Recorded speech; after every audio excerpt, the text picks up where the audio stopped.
ಆಲ್ಮಟ್ಟಿ ನೋಡ್ತಕ್ಕಂತ ಒಂದು ಸ್ಥಾನವನ್ನು ಮಾಡಿದ್ವಿ ಯಾರಂತಂದ್ರೆ ನಾವು ಕಾರ್ಮಿಕರು ಕೆಲಸ ಮಾಡಿದ್ದು ನಾವು ತೋರಿಸಿದ್ದೇವೆ. ಇಡೀ ವಿಶ್ವದಲ್ಲೇ 1 ನಂಬರ್ ಮಾಡಿದೀವಿ. ಕೊಡ್ತಾರೆ 13, 14 ಯಾವ ಹಾಸ್ಟೆಲ್ಗೆ ಅನುಗುಣವಾಗಿ ಕೊಡ್ತಾರೆ. BCM ಮೈನಾರಿಟಿ ಸಮಾಜ ಕಲ್ಯಾಣ ಇಲಾಖೆ ಆಯಾ ಇಲಾಖೆಗೆ ಅನುಗುಣವಾಗಿ ಪಗಾರ ಕೊಡ್ತಾರೆ ಅವರು.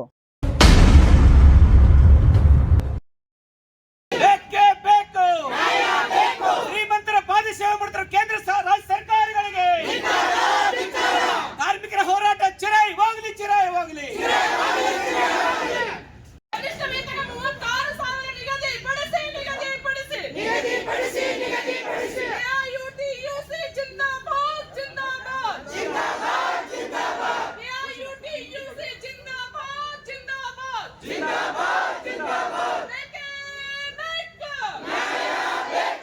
ಸೊಸೈಟಿ ಅಲ್ಲಿವರೆಗೆ ಅದು ಸ್ಥಗಿತ ಆಗಿಬಿಟ್ಟದೆ.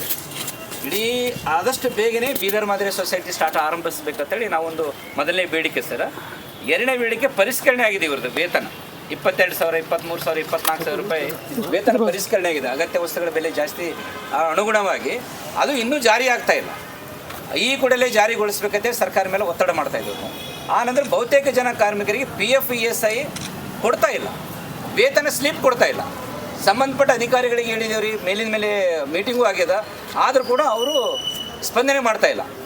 ಆದಷ್ಟು ಬೇಗನೆ ಈ ವೇತನ ಸ್ಲಿಪ್ಪು PF ESI ಜಾರಿಗೊಳಿಸಬೇಕು ಮತ್ತು ವೇತನ ಏನು ಜಾಸ್ತಿ ಆಗಿದೆ ಹೆಚ್ಚಳ ಅದನ್ನು ಜಾರಿಗೊಳಿಸಬೇಕಂತ ಆಗ್ರಹಿಸಿ ಇವತ್ತು ಹೋರಾಟ ಇದೆ ಸರ್.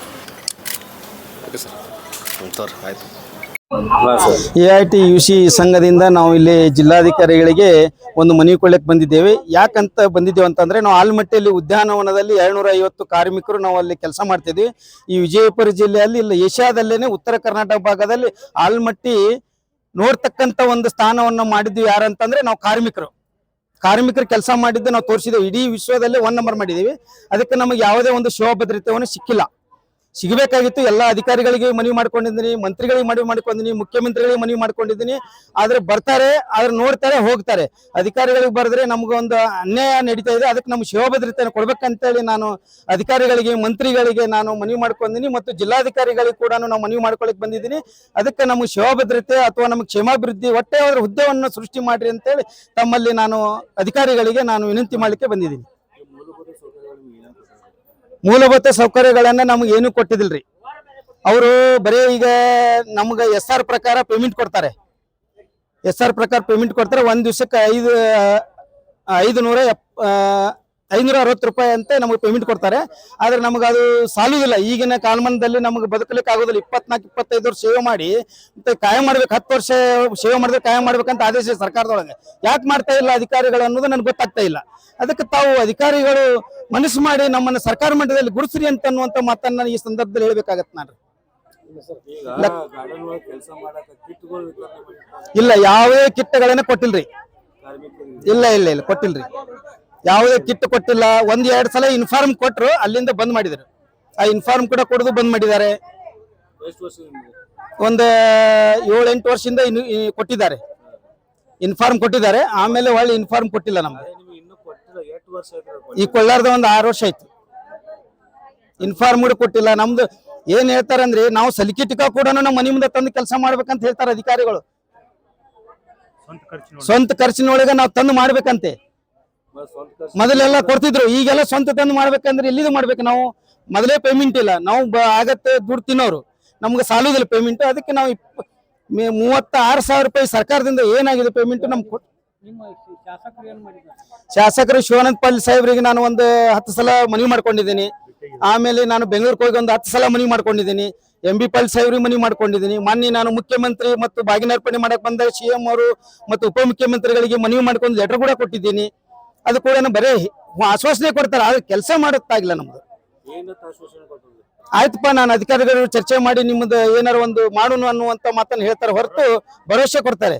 ಆ ಭರವಸೆ ಈಡೇರಿಲ್ಲ ನಮ್ಗೆ ಇನ್ನೂರಿಗೆ. ಅಧಿಕಾರಿಗಳನ್ನ ಅವ್ರು ಕೇಳಿದ್ರೆ ಇಲ್ಲಪ್ಪ ಅದು ಆಗೋದಿಲ್ಲ, ಮಾಡಕ್ ಬರಂಗಿಲ್ಲ, ನಿಮ್ ಕ್ಷೇಮಾಭಿವೃದ್ಧಿ ಮಾಡಕ್ ಬರಲ್ಲ, ನಿಮ್ ಕಾಯಂ ಮಾಡಕ್ ಬರಂಗಿಲ್ಲ. ಮತ್ತೆ 24-25 ವರ್ಷದ ನೀವು ಹೆಂಗ್ ದುಡ್ದ್ರಿ, ಹೆಂಗ್ ದುಡ್ಡು ಕೊಡ್ತಾ ಇದ್ರಿ ನಮ್ಗೆ? ಸರ್ಕಾರ ದುಡ್ಡು ಕೊಡ್ತಿರಲ್ಲ, ನಮ್ಗೆ ಹೆಂಗ್ ಕೊಡ್ತೀರಿ ನೀವು? ಗುರ್ತಿಲ್ಲಾರ್ದು ಕೊಡ್ತೀರಿ. ನಮ್ ಓಚರ್ ಸಹಿ ಮಾಡಿಸ್ಕೊತಾರೆ, ತಿಂಗಳ ಓಚರ್ ಸಹಿ ಆಗ್ತಾ ಇದಾವ್. ಎಲ್ಲ ದುಡ್ಡು ಕಲೆಕ್ಟ್ ಆಗತ್ರಿ, ಸಾಕಷ್ಟು ದುಡ್ಡು ಕಲೆಕ್ಟ್ ಆಗುತ್ತೆ. ಈ ಸದ್ಯ 50 ಕೋಟಿ ರೂಪಾಯಿ ಟೆಂಡರ್ ಕೊಟ್ಟಿದ್ದಾರೆ ಎಡಿ ಗಾರ್ಡನ್ಗಳು, ಅವು ಗೇಟು ಎಂಟ್ರೆನ್ಸ್. ಈಗ ನಾವು ಕಾರ್ಮಿಕರು ದುಡಿತಾ ಇದ್ದೇವೆ ಅಂದಮೇಲೆ ನಮಗೆ ಇನ್ನೂವರೆಗೆ ಸಂಬಳನ ಸರಿಯಾಗಿ ಕೊಡ್ತಾ ಇಲ್ಲ. 25 ವರ್ಷ ದುಡಿತಾ ಇದ್ದೇವೆ ಅಂದ್ರೆ ಸಿಗುದಿಲ್ಲ ಅಂದ್ರೆ ಏನ್ ಮಾಡೋದೇವೆ? ಅದಕ್ಕೆ ಮಿಕ್ಕಿ ಇವತ್ತು ಜಿಲ್ಲಾಧಿಕಾರಿಗಳಿಗೆ ನಾವು ಒಂದು ಮನವಿ ಮಾಡ್ಕೊಳಕ್ ಬಂದಿದ್ದೀನಿ. ಆ ಮನವಿ ಮಾಡ್ಕೊತೇವೆ. ಮತ್ತು ಮುಂದಿನ ದಿನದಲ್ಲಿ ಅದು ಆಗದೇ ಇದ್ರೆ ನಾವು ಡ್ಯಾಮಿನ ಮುಂದೆ ನಮ್ಮ ಪ್ರಾಣ ಹೋಗ್ಲಿ ನಾವು ಹೋರಾಟ ಮಾಡಕ್ ಸಿಗ್ತದೆ. ಲಕ್ಷ್ಮಣ್ ಬೇಲಾಳ ಅಂತ ಹೇಳಿ. ಸಂಬಳ ಈಗ 5 ತಿಂಗಳಿಂದ ಪೇಮೆಂಟ್ ಇಲ್ಲ. ಈ ತಿಂಗಳು ಹಿಡಿದ್ರೆ 5ನೇ ತಿಂಗಳಿಂದ ಪೇಮೆಂಟ್ ಇಲ್ಲ ನಮಗೆ. ಇವತ್ತು ನಾವು 3 ಹಾಸ್ಟೆಲ್, ಬಹುಹಳ್ಳಿ, ಗಾರ್ಡನ್ 3 ಇಲಾಖೆಯಲ್ಲೂ ಕೆಲಸ ಮಾಡೋ ಕಾರ್ಮಿಕರು. ನಾವು ಕಾಯಂ ನೌಕರ ಸ್ವರೂಪದಲ್ಲಿ ಕೆಲಸ ಮಾಡೋ ಕಾರ್ಮಿಕರು. ಸೊ ಅವರಿಗೆ ಈಗ ಕನಿಷ್ಠ ವೇತನ ಜಾರಿ ಮಾಡಿಲ್ಲ. ಸೊ ಅದು ಬಿಟ್ರೆ ಮತ್ತೆ ರಜೆಗಳಿಲ್ಲ. ಕೆಲವೊಂದ್ ಕಡೆ ರಜೆ ಕೊಡ್ತಾರೆ, ಇನ್ ಕೆಲವೊಂದ್ ಕಡೆ ಹಾಸ್ಟೆಲ್ ಮಾತ್ರ ರಜೆಗಳು ಕೊಡಲ್ಲ. ಆಮೇಲೆ ಪರಿಷ್ಕೃತ ವೇತನ ಆಗ್ಬೇಕು. ಸೊಸೈಟಿ, ಬೀದರ್ ಮಾದರಿ ಸೊಸೈಟಿ ಆಗ್ಬೇಕು. ಕೆಲವೊಂದು ಜಿಲ್ಲೆಗಳಲ್ಲಿ ಅದೇ 1100 ಮಾಡ್ಕೊಂಡು ಅಲ್ಲೇ ಪೆಂಡಿಂಗ್ ಇಟ್ಟಾರ. ಇವರು ಯಾರದು ಇವ್ರ ಹಿತದೃಷ್ಟಿ ಕಾಪಾಡೋ, ಮಾಲೀಕರ ಹಿತದೃಷ್ಟಿ ಕಾಪಾಡೋಗೋಸ್ಕರ ಅವ್ರು ಅಲ್ಲೇ ಇಟ್ಟಾರ ಅದನ್ನ. ಸೊ ಅದೆಲ್ಲನೂ ಆಗ್ಬೇಕಂತೇಳಿ ಇವತ್ತಿನ ನಮ್ದು ಪ್ರೊಟೆಸ್ಟ್.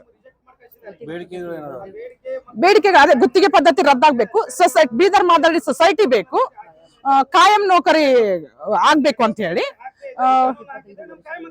ಕನಿಷ್ಠ 36,000 ವೇತನ ಆಗ್ಬೇಕು. ನಮ್ಗೆ ಅಪ್ ಟು 5ನೇ ತಾರೀಕು ಒಳಗಡೆ ಪೇಮೆಂಟ್ ಆಗ್ಬೇಕಂತ ಹೇಳಿ ಇಷ್ಟು ಬೇಡಿಕೆಗಳದಾವ.